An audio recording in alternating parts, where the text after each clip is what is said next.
नमस्कार दोस्तों, आप सभी का स्वागत है इस वीडियो में। दोस्तों, इस वीडियो में बात करूंगा आपका एनसीएल की तरफ से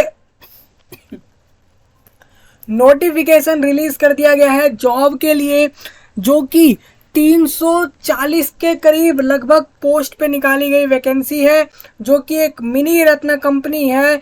एनसीएल नॉर्थर्न कोलफील्ड्स लिमिटेड एक मिनी रत्न कंपनी जो कि गवर्नमेंट ऑफ इंडिया के द्वारा बना एफिलिएटेड की गई है, बनाई गई है। यानी कि आप देखेंगे तो mini Ratna company government of India undertaking के दौरान ये जो कंपनी है उसके अंदर जॉब निकाली गई है। जो भी कैंडिडेट्स इसके लिए चाहे अप्लाई कर सकते हैं। इसमें 340 पोस्ट पर वैकेंसी निकाली गई है।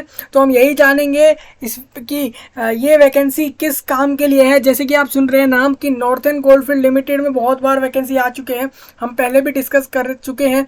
आज फिर हम इसमें जो डिस्कस कर रहे हैं वो जॉब रिलेटेड जो किस किस चीज़ों की रहेगी मैं आपको बता दूं। यहाँ पे ट्रेनी की जॉब है अलग अलग पोस्ट के लिए, मतलब कि ट्रेनी के तौर पर आपको लिया जाएगा, अलग अलग पोस्ट पर लिया जाएगा, अलग अलग ऑपरेटर के तौर पर जो है लिया जाएगा। कम से कम 5 से 7 ऐसे पोस्ट हैं जिन पर इन्हें लिया जा रहा है, अलग अलग काम पर लिया जा रहा है। और टोटल जो है 338 पोस्टें यहाँ पर रखी गई हैं।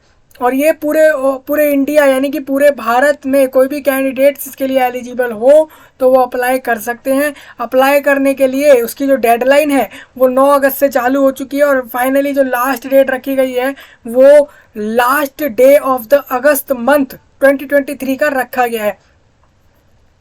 तो ये आपका समय रहेगा इस फॉर्म को भरने का। तो हम उसी से रिलेटेड बात करेंगे। सबसे पहले मैं आपको बता दूं इस जॉब से रिलेटेड हम क्या क्या बात करने वाले हैं। जैसा कि आप देख रहे हैं, आपको एनसीएल की जो वेबसाइट दिख रही है, सबसे पहले हम ये जानेंगे कि फॉर्म कैसे भरना है, आपको अप्लाई कैसे करेंगे वो हम बता देंगे। प्रोसेस फॉर्म भर के नहीं दिखाया जाएगा, फॉर्म भरने के लिए अगर रिक्वायरमेंट रहेगी तभी वो चीज़ बताई जाएगी। ये रही फर्स्ट थिंग। सेकंड चीज़ आपकी ये है कि ये जो नोटिफिकेशन है इस जॉब का, इससे रिलेटेड जैसा कि आपका इसमें जो है सिलेक्शन प्रोसेस क्या रहेगा, एज लिमिट क्या रहेगी, रिलैक्सेशन क्या रहेगा, फॉर्म की फ़ीस क्या रहेगी, सैलरी क्या रहेगी, और इसमें सिलेबस क्या होगा, पैटर्न क्या होगा, या फिर यहाँ पे कोई एग्ज़ाम लेते हैं अगर इस जॉब के लिए तो उसके अंदर जो है नेगेटिव मार्किंग होगी या नहीं होगी, या पैटर्न किस तरीके से रहने वाला है, और साथ ही इसमें क्वालिफिकेशन क्या मांगी जा रही है, सारा कुछ जो है इस जॉब से रिलेटेड। जैसा मतलब कि आप अगर देखेंगे तो इस फॉर्म को भरना शुरू करने से लेकर आपको एक जॉब मिलने तक, जो कि ट्रेनी की जॉब है, इसमें मतलब ट्रेनी की जॉब मतलब एक तरीके की वही होती है। एज अ फ्रेशर आप उस कैटेगरी में अप्लाई करते हैं, मतलब कि आप उसकी क्वालिफिकेशन फुलफिल करते हैं और उसके बाद उसमें अप्लाई करते हैं। और अप्लाई करने के बाद उस कंपनी में, जो आपकी नॉर्थर्न कोलफील्ड लिमिटेड कंपनी है, उसके अंदर आपको यहाँ पर करना क्या होगा, उसके अंदर आपको जो भी काम होगा वो सबसे आपको वो स्किल सीखनी है, आपको करते के साथ सीखनी है, आपको वो सब करना है और आप साथ साथ सीखते भी जाएंगे, और उसके उसी फील्ड में आपको उसके पैसे भी मिलेंगे। तो वो भी हम डिस्कस करेंगे, सारा कुछ डिस्कस किया जाएगा इस जॉब से रिलेटेड। सबसे पहले मैं बात करता हूँ कि यहाँ पर एनसीएल के ऑफिशियल वेबसाइट, जैसा आप देख रहे हैं एनसीएल का ऑफिशियल वेबसाइट है, इसका लिंक डिस्क्रिप्शन में सब चीज़ों का लिंक अवेलेबल हो जाएगा, जिससे कि आप आसानी से जो है फॉर्म भर पाएँ और हर चीज़ इस जॉब से रिलेटेड कर पाएँ। अब हम नेक्स्ट आगे बढ़ेंगे। यहाँ पर ये आपका नोटिफिकेशन डिस्कस होगा, फिर फॉर्म अप्लाई करने के लिए कैसे आपको जाना है, उसका लिंक कहाँ पर होगा, वो सब हम बात कर लेंगे। सबसे पहले मैं आपको बता दूं कि जो एनसीएल है, एम्प्लॉयमेंट नोटिफिकेशन निकाला गया जो कि हैम ऑपरेटर के लिए निकाला गया। हैम ऑपरेटर क्या होता है आपको बता देता हूँ। NCL invite online application from Indian national possessing minimum qualification required for regular appointment to the following positions of ham operator. जितने भी आपको ये ट्रेनी बताए जाएंगे, जितने भी ऑपरेटर के बारे में बताया जाएगा कि किस कौन कौन सी पोस्ट है, उन सबको हैम ऑपरेटर कहा जाता है। अलग अलग पोस्ट जितने भी ऑपरेटर हैं उनको ऑल ओवर कंक्लूड करके हैम ऑपरेटर कहा जाता है। जैसे कि नेमली उनके नाम जो रहेंगे वो ये रहेगा, सॉवेल ऑपरेटर, ये मशीन्स के नाम है, सॉवेल, डंपर और ये सब कुछ आपके कोलफील्ड लिमिटेड जो प्लांट्स होते हैं वहाँ पर जो कोयले से रिलेटेड कंपनियों में जो काम होते हैं उनके वहाँ पर जो मशीनें होती हैं उनमें जो चीज़ें होती है, जैसे कि सॉवेल होता है, डंपर होता है, इन चीज़ों को यूज़ करके आपको वो काम करना पड़ेगा। एज अ ट्रेनी काम करना है। सॉवेल, डंपर और साथ में सरफेस माइनर, डोजर, ग्रेडर और पे लोडर और crane operator, and for it well equipped 10 highly mechanized open cast mines situated in Singrauli district of Madhya Pradesh and Sonbhadra district of Uttar Pradesh. मतलब कि एक तो आपका सोनभद्रा में है जो कि आपका जिला पर आता है उत्तर प्रदेश के अंदर, दूसरा आपका जो है यहाँ पे सिंगरौली, बार बार मैं सिल्लीगुड़ी बोल दे रहा हूँ यहाँ पे बाय मिस्टेक, यहाँ पे सिंगरौली है, इसको करेक्ट कर लेना। सिंगरौली जो नोटिफिकेशन लिखा है, सिंगरौली आपका एक जिला है जो कि मध्य प्रदेश के अंदर आता है। दूसरा आपका सोनभद्रा है, सोनभद्रा जो है वो उत्तर प्रदेश के अंदर है। इन दोनों जगहों के डिस्ट्रिक्ट के अंदर ही आपका काम रहेगा। मतलब आप अगर दूसरे किसी राज्य से अप्लाई करेंगे, अपनी एलिजिबिलिटी देखते हो, आप सोचेंगे कि मेरी एलिजिबिलिटी फुल हो रही है, चाहे वो मेल फीमेल जो भी कैंडिडेट हो, तो वो ये सोचेंगे कि भले ही उत्तर प्रदेश में क्यों ना सही, हमें जॉब मिल रही है तो हम ज़रूर करेंगे। तो ऐसे में वो कैंडिडेट को मैं बता दूं कि जैसा आप अगर पंजाब, हरियाणा, राजस्थान, छत्तीसगढ़, मणिपुर, उड़ीसा, तेलंगाना, त्रिपुरा और भी जैसे बाकी राज्य जो आपको अभी रह गए बताना, वो सारे राज्यों से अगर आप अप्लाई करना चाहें, स्पेशली एमपी यूपी से तो इंक्लूड रहेगा ही और बाकी स्टेट का भी यहाँ पर एलिजिबल रहेगा, तो सब अप्लाई कर सकते हैं। और यहाँ पर लेकिन जॉब जो है वो यूपी और एमपी के अंदर रहने वाली है। पोजीशन की बात कर लेता हूँ, पोजीशन और इसमें जो है क्वालिफिकेशन की हम बात करते हैं। सबसे पहले मैं आपको बता दूँ कि यहाँ पर अलग अलग पोजीशन है, उनकी क्वालिफिकेशन जो है वो बता देता हूँ, और टेबल शोइंग पोजीशन और वैकेंसी भी यहाँ पे बताई गई है साथ में पोजीशन के साथ। जैसे आप देखेंगे तो सोवेल ऑपरेटर की जो है उसमें आपको बता दूं कि 35 वैकेंसी है, 35 और 221 यानी 221 वैकेंसी जो रखी गई है वो रखी गई है आपके डंपर ऑपरेटर की। डंपर ऑपरेटर की सबसे ज़्यादा वैकेंसी टोटल में से आप देखेंगे तो टोटल वैकेंसी 338 है। तो 338 में से 221 तो लगभग टोटल वैकेंसी डंपर ऑपरेटर की ही हो गई है, जो कि आधे से बहुत ज़्यादा है। 60% आराम से जो है ये वैकेंसी 60 to 70% जो है डंपर ऑपरेटर की हो गई है।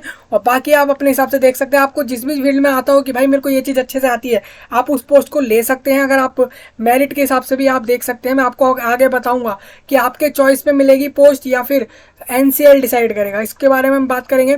जैसे कि surface miner operator, dozer operator, grader और बाकी सब आप देख लेंगे अपने हिसाब से। क्वालिफिकेशन की बात करूँ तो मैट्रिकुलेट कह लीजिए या 10वीं एसएससी कह लीजिए, हम महाराष्ट्र या दूसरे राज्यों में उसको एसएससी कहते हैं।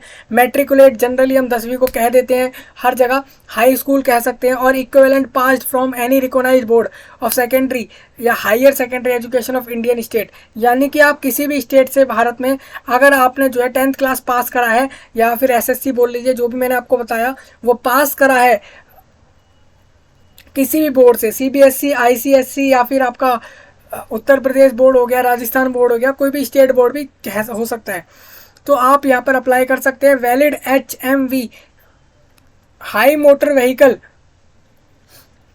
आपका एक हाई मोटर व्हीकल जो होता है उसका एक जो है लाइसेंस होता है, वो आपका वैलिड HMV होना चाहिए या फिर ट्रांसपोर्ट लाइसेंस होना चाहिए, इशूड फ्रॉम एनी RTA, किसी भी RTA RTO से इशू होना चाहिए किसी भी इंडियन स्टेट के अंदर से। मतलब कि हाई मोटर व्हीकल का अगर आपके पास वैलिड और उसके समय उसका भी है, और ऐसा आपके पास जो है हाई मोटर व्हीकल का जो है आपके पास लाइसेंस है, तो आप अप्लाई कर सकते हैं। अब हम आगे बढ़ेंगे। HMV के बारे में बताया गया कि हैवी, हाई कह लीजिए, हैवी कह लीजिए, हैवी मोटर व्हीकल, यानी कि हैवी मोटर व्हीकल मतलब कि ऐसे व्हीकल जो कि लोडेड होते हैं, काफ़ी वजन वाले होते हैं और काफ़ी बड़े वाले होते हैं, ज़्यादा पहिए वाले होते हैं। जैसे कि आप देखेंगे तो जैसे आपका कार हो गया, ट्रक हो गया, ये सब आपके जो है HMV में आते हैं। और भी बहुत सारी चीज़ें होती है इससे रिलेटेड, आप जो है इसकी ट्रांसपोर्ट की वेबसाइट पर जाके इसके बारे में क्लियर कर सकते हैं। Shit like transport and same is not specific to any particular vehicle like bus, crane और etc. ये आप देख सकते हैं आपके व्हीकल से रिलेटेड जो आपका वो होगा लाइसेंस, उससे रिलेटेड सारी बात बताई गई है। अब हम जानते हैं वैकेंसी को, हम देखेंगे तो बैकलॉग वैकेंसी आपकी जो रह गई होंगी पहले की वो यहाँ पर दिखाई गई है। दूसरा यहाँ पे बोला गया है कि total vacancies including backlog, backlog को मिलाकर वैकेंसी भी बता दूंगा मैं। सबसे पहले आपको बता दूं, कैटेगरी वाइज डिस्कस करेंगे। यूआर आपको पता ही है, जनरल कैंडिडेट या फिर ऐसे कैंडिडेट जो किसी रिजर्वेशन में नहीं आते। रिजर्वेशन की आपकी अलग लिखी है, जैसे कि इकोनॉमिकली वीकर सेक्शन अलग है, ओबीसी अलग है, एससी अलग है, एसटी अलग है, और फिर सबको कंक्लूड करके अलग से टोटल वैकेंसी लिखी गई है। और ईएसएम यानी एक्स सर्विसमैन, यानी ऐसे लोग जो आर्मी नेवी या फिर कोई एक्स सर्विसमैन में आते हैं, एक्स सर्विसमैन ईएसएम के बारे में आप देख लेंगे, इसी में आपको आगे दिखेगा। वो सब लोगों को भी वैकेंसी फिक्स करे गए हैं कि उनको भी रिजर्वेशन दिया जा रहा है। टोटल अगर बात करूं तो सोवेल ऑपरेटर में 15 अनरिजर्व कैटेगरी से रहेंगी, डंपर ऑपरेटर में 90 रहेंगी, और इस तरीके से आप चेक करेंगे। और यहाँ पे मैंने जैसे बताया था कि आपको एक्स सर्विसमैन, ये आपका लिखा हुआ है शॉर्ट फॉर्म, जो भी मैंने आपको बताई गई वो सबकी फुल फॉर्म लिखी गई है। डेट बता दिया है कि भाई 31 अगस्त तक फॉर्म भरे जा रहे हैं, इसके बाद नहीं भरे जाएंगे। तो काफ़ी ज़रूरी होता है कि टाइम टू टाइम इसको डिस्कस किया जाए। मिनिमम 55% मार्क्स जो उसको 10वीं में लाने हैं to become eligible for applying the post. Relaxation जो रहेगा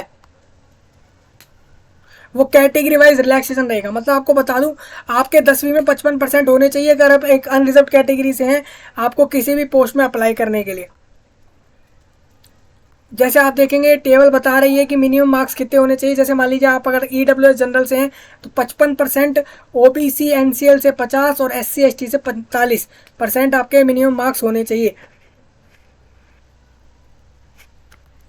अगर आपने डिस्टेंस लर्निंग या पार्ट टाइम और there equivalent shall not be consider. अगर आपने डिस्टेंस लर्निंग के तौर पर अपना 10वीं करा या पार्ट टाइम के तौर पर करा, रेगुलर बेसिस पे नहीं करा, तो वो एक्सेप्ट नहीं किया जाएगा। टोटल वैकेंसी नंबर मैं बता दूं यहाँ पे कितनी रहेंगी। और reserve vacancy are provisional and may vary according to the actual requirement. The reservation under various category, जो आपकी अलग अलग कैटेगरी है वो गवर्नमेंट ऑफ इंडिया के रूल के हिसाब से आपको रिजर्वेशन मिल जाएंगे, चाहे वो एज में हो या किसी और चीज़ में हो।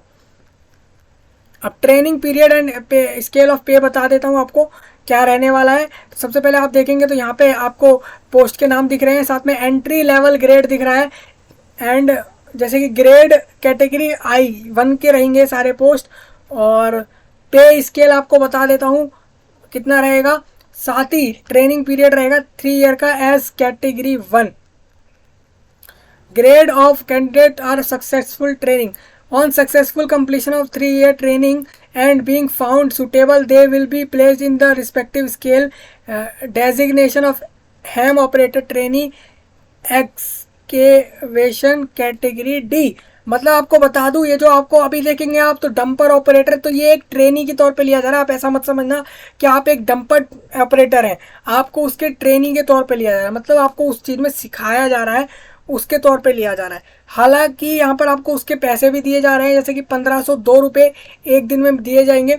और इस तरीके से जो है आपको डेली इतना पैसा मिलेगा, रुपये मिलेंगे। यानी आप देखेंगे तो ये महीने का 45,000 से भी थोड़ा ऊपर जाएगा, ये आपका हो जाएगा। और 3 साल लगातार यहाँ पर आपको ट्रेनिंग करनी है और ये पैसे आपको डेली इतने मिल रहे होंगे। और अगर आपने 3 साल की ट्रेनिंग अच्छे से करी है, अच्छे से अपना सारा काम किया, तो हो सकता है कि 3 साल के बाद आपको यहाँ पे इसी एनसीएल के अंदर आपको जॉब दे दी जाए एक हैम ऑपरेटर के तौर पर।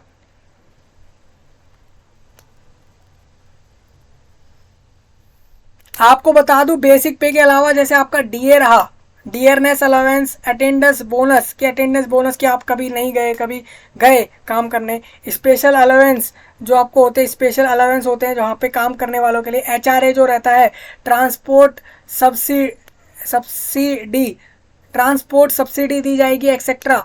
जैसे आप देखते हैं कि सिलेंडर जो गैस का कनेक्शन होता है उसमें सब्सिडी रहती है। सब्सिडी मतलब होता है कि आपको कुछ पैसे जो हैं वो गवर्नमेंट के और तरफ से जो है आपको मिलते हैं एज अ सब्सिडी, जो आप गैस कनेक्शन में देखते हैं। सेम इसी तरीके से ट्रांसपोर्ट सब्सिडी भी मिलेगी और बाकी सारी चीज़ें जो भी एप्लीकेबल रहेंगी वो आपको मिलेंगी। रिजर्वेशन की बात कर लेते हैं। यहाँ पे जो भी आपके सेंट्रल गवर्नमेंट की लिस्ट जो रहेगी गवर्नमेंट ऑफ इंडिया की, उसकी गाइडलाइन के हिसाब से अगर आपकी रिजर्वेशन रहती है, क्योंकि यहाँ पर आप देख रहे हैं कि अदर स्टेट कैंडिडेट अप्लाई कर रहे हैं और सेम स्टेट भी अप्लाई कर रहे हैं, तो यहाँ पर सेंट्रल लिस्ट को एक्सेप्ट किया जाएगा जो आपकी गवर्नमेंट ऑफ इंडिया की रहती है for the reservation of category like SC, ST and OBC and etcetera.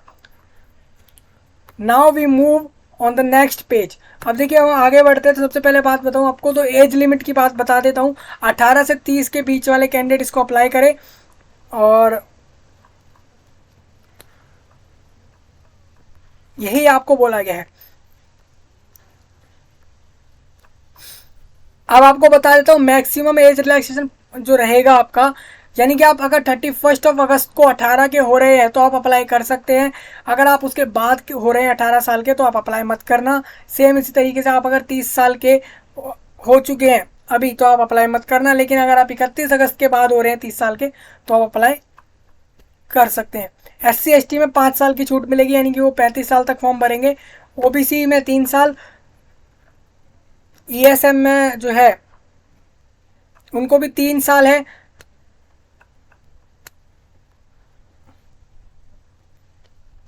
जो एक्स सर्विसमैन रहेंगे उनको 3 साल का रहेगा। सेम आप इस तरीके से अपने कैटेगरी वाइज देखेंगे। एग्जामिनेशन फीस की बात करते हैं हम डायरेक्टली, तो आप अगर नॉन क्रीमी लेयर से अप्लाई करते हैं, ES और EWS और अनरिजर्व से अप्लाई करते हैं, मतलब कि OBC में नॉन क्रीमी लेयर, EWS और अनरिजर्व कैटेगरी, इन सबको 1000 रुपये देने हैं। इसके अलावा 180 रुपये आपको GST के तौर पर देने होंगे। बाकी आपका SC ST को कोई फीस नहीं देनी है, जैसा लिखा हुआ है नील, मतलब इनको कोई फीस नहीं देनी है। अभी SC ST आपको बता दूँ, ये जो कैटेगरी बताई गई है ये एक स्टेट के तौर पे नहीं, एक सेंट्रल लिस्ट में बोला गया है। नहीं, इंडियन होने के तौर पर आपकी अगर SC ST कैटेगरी है तो आपको फीस नहीं देनी है। सिलेक्शन प्रोसेस आपको बता दूं कि यहाँ पर आपका जो है एक कंप्यूटर बेस्ड एग्ज़ाम होगा। उस एग्ज़ाम को आप देंगे और उसको पास करेंगे, उसके बाद मेरिट लिस्ट बनेगी और उसके आधार पर आपको जो है यहाँ पर लिया जाएगा। 100 नंबर का पेपर, 90 मिनट का समय दिया जाएगा। टेस्ट की सिटीज़ आपको बता देता हूँ।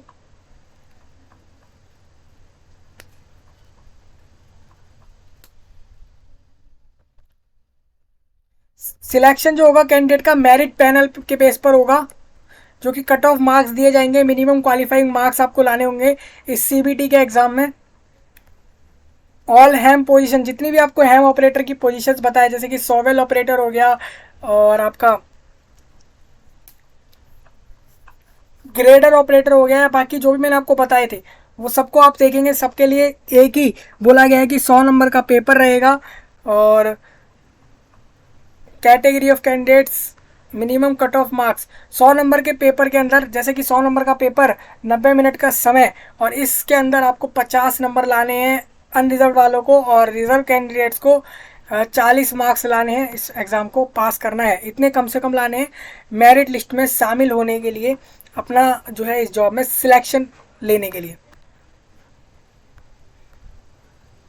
ये जनरल इंस्ट्रक्शन है, आप चाहें तो इसको रीड कर सकते हैं। हम अब आगे बढ़ते हैं। देखिए टेबल शोइंग फार्मूला। अब देखिए ये नॉर्मलाइजेशन का फार्मूला है। Normalization score for each candidate. अगर एग्जाम एक से ज़्यादा शिफ्ट में होता है तो ये एक फार्मूला है, इसको लगाया जाएगा और इस फार्मूले के तौर पे आपकी परसेंटाइल दी जाएगी। एक रॉ स्कोर दिया जाएगा जो आपका एज कंपेयर योर शिफ्ट, मतलब कि ऐसा होता है नॉर्मलाइजेशन जो स्कोर होते हैं वो आपका डिपेंड करते हैं शिफ्ट वाइज। मान लीजिए ये एग्जाम जॉब का हुआ एक से ज़्यादा शिफ्ट में, 2 शिफ्ट में हुआ, तो एक शिफ्ट में आपने जितने भी कैंडिडेट ने एग्जाम दिया, चाहे कितने भी सेंटर पे दिया हो, तो सबका आपको आपकी शिफ्ट वाइज जितने भी कैंडिडेट ने एग्जाम दिया हो उन सबसे कंपेयर करके आपका मार्क्स बताया जाएगा कि आपके एक्चुअल में कितनी परसेंटाइल बनी, कितने कैंडिडेट से आप आगे हैं और कितनों से पीछे, ये आपको उससे पता लगेगा।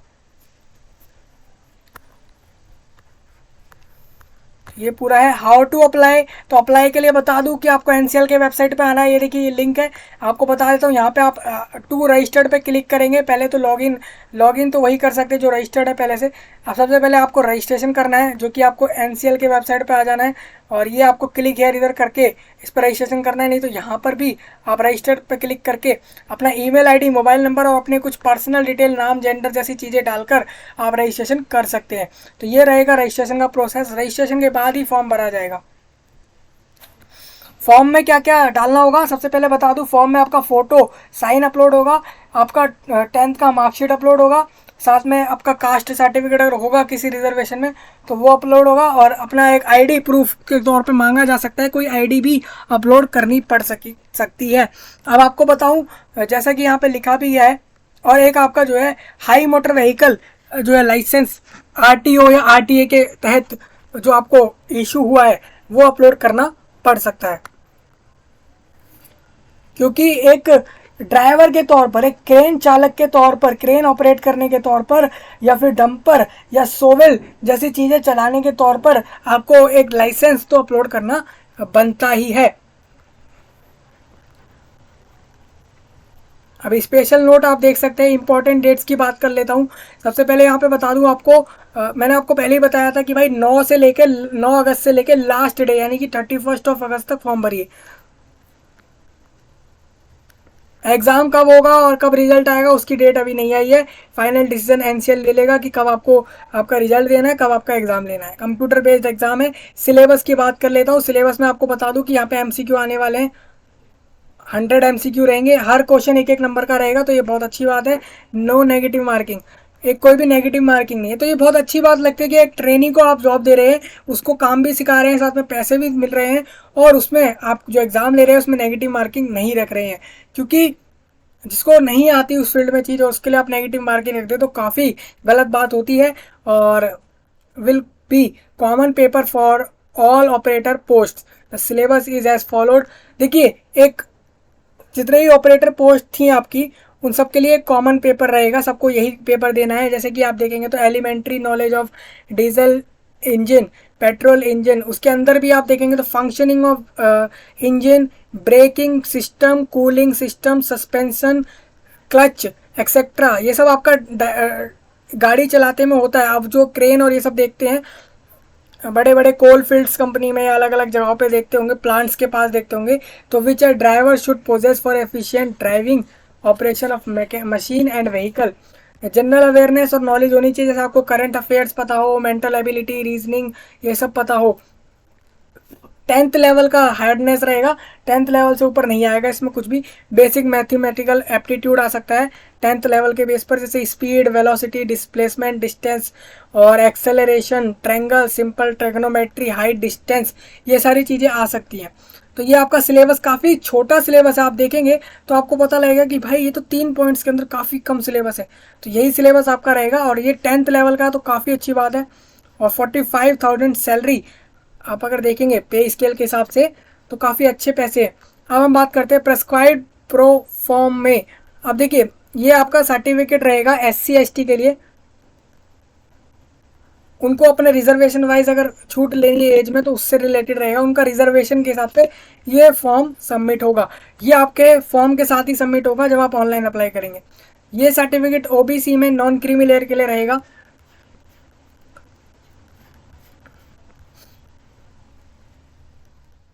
ये इनकम एसेट EWS कैंडिडेट्स के लिए ये वाला रहेगा। ये एक्स सर्विसमैन के लिए ये रहेगा।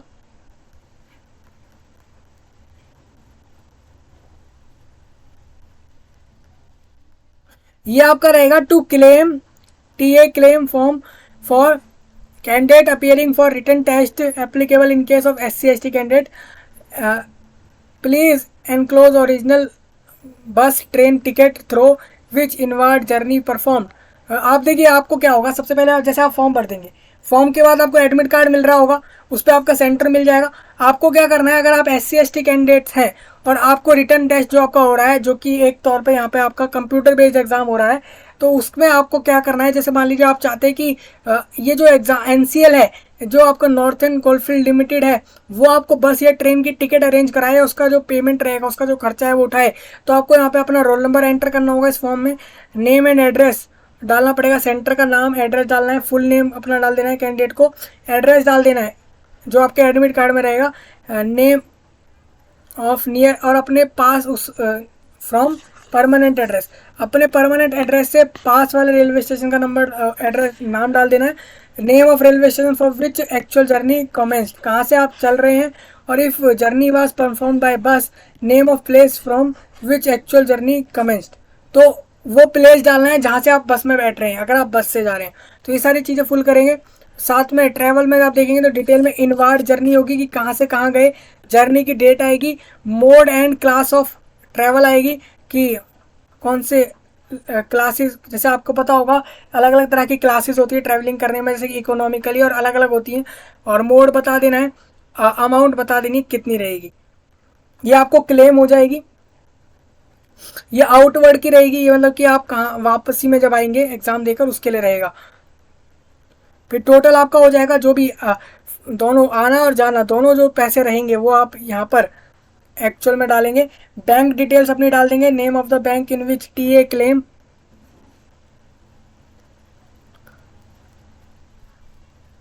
अपना आईएफसी कोड, अकाउंट नंबर वगैरह डिटेल सारे डाल देंगे। तो जो आपको पैसा आपका लगेगा आपके इस एग्ज़ाम को देने में, तो ये आपको जो है एनसीएल की तरफ से आप कह लीजिए या फिर गवर्नमेंट ऑफ इंडिया या जो भी बॉडी इस एग्ज़ाम को कंडक्ट करा रही है वो बॉडी जो है वो आपको डायरेक्ट आपके बैंक अकाउंट में जैसी आप डिटेल देंगे आपको वहाँ पैसे मिल जाएंगे। अगर आप SC ST कैंडिडेट और आप अपना खर्चा नहीं कर सकते जाने आने में टिकट का, चाहे वो ट्रेन से हो किसी और से हो, स्पेशली ये वहाँ पर इशू होगा जो दूसरे स्टेट से कैंडिडेट अप्लाई करेंगे उनको ये इशू फेस करना पड़ सकता है, क्योंकि मेनली जॉब यूपी MP की है तो वहाँ तो सेंटर होने ही है और चांसेस वही है सेंटर होने के। और बाकी आप देख सकते हैं नोटिफिकेशन में सेंटर वैसे बोला गया कि 6 सिटी या 6 सेंटर रखे गए, जब आप देखेंगे तो वहाँ यही था, एक्चुअल में सेंटर के नाम नहीं थे। तो ये आपका पूरा है, तो इस तरीके से पूरा हम डिस्कस कर चुके हैं और जो भी कैंडिडेट एलिजिबल हो अप्लाई कर सकते हैं। और मिलेंगे आपसे नए टॉपिक में, तब तक के लिए आप सभी का धन्यवाद।